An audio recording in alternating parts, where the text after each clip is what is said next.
KPOO, the only station in all of the Bay Area playing the music of the Bay Area. And right now in the KPOO studios, I'd like to welcome Mr. San Francisco's very own Bonnie Simon to KPOO this afternoon. Hey, welcome. Thank you. Wow, so the very first club you opened was which one now? The Playpen. And that was when? When did you do that? 1961. 1961, oh, that's going back. Way back. To give you an idea of some of the artists that I had, O.C. Smith, I don't know if you remember Yes, O.C. Smith, and well, Merle Saunders. Local guy. Local, I had Ike and Tina Turner upstairs in the upper room. I had a host of various artists. Before I brought in live entertainment, the club was so popular with just a jukebox. On Friday and Saturday nights, we had people standing almost to the corner in a line trying to get in the club. Wow, that's incredible. It was a very popular club with the jukebox, recorded music. Wow. So was it hard keeping a club like that going when you started off there? It was hard in that it was a learning experience for me because I had not been in the actual club business. I had been in the liquor catering business. And fortunately, with all the problems I had with the post office, I did learn some management skills because I was a supervisor for 5 years in a finance station. So it was difficult at first. And as ever, you know, you apply yourself. You learn. If I can throw out some names to some people and you can get some comments on them, like one would be Red Fox. Red, what an interesting guy. Red was appearing at a place down on Broadway called Sugar Hill. And he and I became friendly. I'd go down and check his act out. That's while I had the Playpen on Divisadero Street. And we were nearing New Year's Eve, and I had gotten permission to stay open all night. And I told Red when I went down to see him, I said, look, we're going to be rolling all night, man. If you want to check us out afterwards, you want some drinks, come on over. Red came over, and he got over to the club about 2:30, and he stayed on stage until 6 that morning. Red Fox up at this place. And when he finished, I asked him, I said, Red, I owe you any money, man? He said, no, give me some of that cognac you got up there. You know how he talks. And that. What about Miles Davis?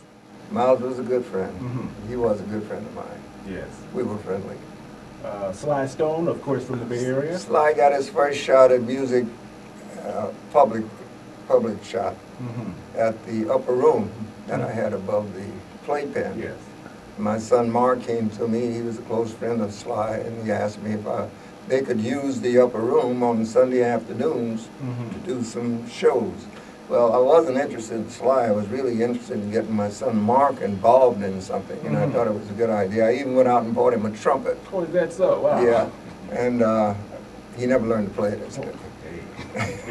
And anyway, Sly and his group, this was their first appearance. Sly at that time was doing a DJ thing, I think, for KRE.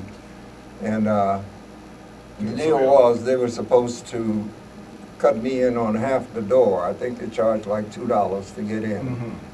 And teenagers could come in with an adult. That was, again, on Sunday afternoons. Well, I think they did very well. We had a lot of people. But according to Sly, they never made any money, so they never gave me my half of the door. And from the Bay Area, Etta James from San Francisco, I'm pretty sure you have some memories on her. Good story. How'd you happen to mention Ella? Ella was appearing for me over at the full Moon Salon when I converted it over to a rock club. And she would pack them in. Ella was the sweetheart of the gay population. They loved her, especially when she'd do that song, Tell Mama. Okay, and one Saturday night, we had the place packed. Hardly any more seating, even the standing room was gone. 9 o'clock came and Ella didn't show. Got on the phone. She was staying at a motel over on Lombard. And I asked her, I said, Ella, you coming? She said, oh, Bonnie, I was just about to call you. And I want to tell you, Bunny, I can't make it. I said, oh, no. Oh, my goodness. I said, oh, no, please. No. I said, Ella, we got people hanging from the rafters. See? We got all these people who want to see you. Bonnie, I can't help it. You mind if I just tell you what she said? Hey, go right ahead as long as we can say it on the radio. Okay, she said, I'm sitting on the commode and I can't get off. Uh-oh, okay. She said, and that's it, I'm not coming in. So she cursed me, gave me what I insisted. She cursed me out pretty good, and I decided I wasn't going to get her off the commode. So yes, to answer your question, I did know Etta very well. Hey, that's great. And I'm pretty sure a lot of people in the political field, politicians, would drop by your club, one of your clubs at one time or another. One of the most famous living politicians, as I say, in San Francisco and perhaps in the state of California was Willie L. Brown. Willie opened his first campaign headquarters right next door to where the Playpen was. And he'll tell the story, if you ever see him, that the Playpen was responsible for him losing the first election. Losing? Losing the first election, the 18th district against Gaffney. But they were partying every night, and nobody was doing any work over there on his campaign. And so he tells the story, as I said, I was responsible for him losing the election. Oh, wow. I provided too much fun. Yeah. What about Richard Nixon, the President of the United States of America? I met Mr. Nixon when I was in Washington. As I said, I was Director of Staff Recruitment for the entire Peace Corps, not just a region. And I got to meet him on a couple of occasions. The last time I saw him, a friend of mine from San Francisco who was very close to the White House, Alan May, he came to town, Fred Martin, I'm sorry, he came to town and we went to the White House. This was like after 6 o'clock. And we were walking, he was showing me through, and out of the library comes the Secret Service and Mr. Nixon. He came over. That's the last time I saw him. I hadn't met him before, but he shook my hand and said, oh. Hey, that's incredible. I was in it. So what are you doing today? Anything in particular? I take care of my flowers. I have an orchard. I live over in Marin County in San Rafael. And I do some writing. Oh, is that so? Right now, I put everything aside and I'm writing my family history because I'm afraid it's going to be lost if I don't do that. Well, you've got to do that kind of stuff, and you've got to put that information out so people can hear it. And it sounds like you got some interesting stories and some good stuff to tell. I have some very good stories. Yeah, for sure. Okay, Bonnie Simon on KPOO 89.5 FM. Any last words you might want to say to San Francisco and the Bay Area this afternoon? No, just I would have known I was going to be on radio. I would have certainly had my wife listening.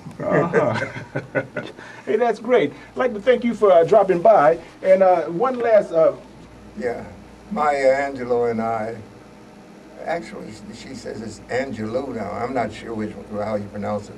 But anyway, we worked on Fillmore when I was working for the post office. I'd work extra jobs in the evening. And Maya and I worked at Melrose Record Shop, owned by Dave Rosenbaum. Maya sold records, and I sold television sets. We had a television concession there. So we worked together, I don't know how long, but we certainly got to know each other well. So when you go down Fillmore Street today, what do you think of? What comes across your mind? It's almost with sadness. I walked Fillmore today from McAllister to Post and Fillmore, and I find it very kind of sad. You know, a lot of people do say the same thing. Another person once told me, while walking down Fillmore, they can remember back in the 40s, a tear just comes down their eye. It's easy to believe that because it was such a vibrant community. During the war, World War II, it was so crowded, and this is not an exaggeration, it was so crowded on Fillmore and also on Post Street that you had to walk sideways to get up and down the street. Wow. It was that crowded. Well, that's incredible. A lot of action on Fillmore, too. Yeah. Any particular reason why you couldn't have a club on Fillmore Street? No. No, I just felt that there was a better opportunity here on this area. And then also during that period when I opened the club, the redevelopment was in the process of redeveloping the Fillmore. Redeveloping the Fillmore. As they did. All right, Bonnie Simon, I'd like to thank you for dropping by this Friday afternoon. And it's been great having you on KPOO Radio. I'd like to thank you for dropping by. It's been my pleasure. All right, hey, thanks. Thank you. All right. Bonnie Simon.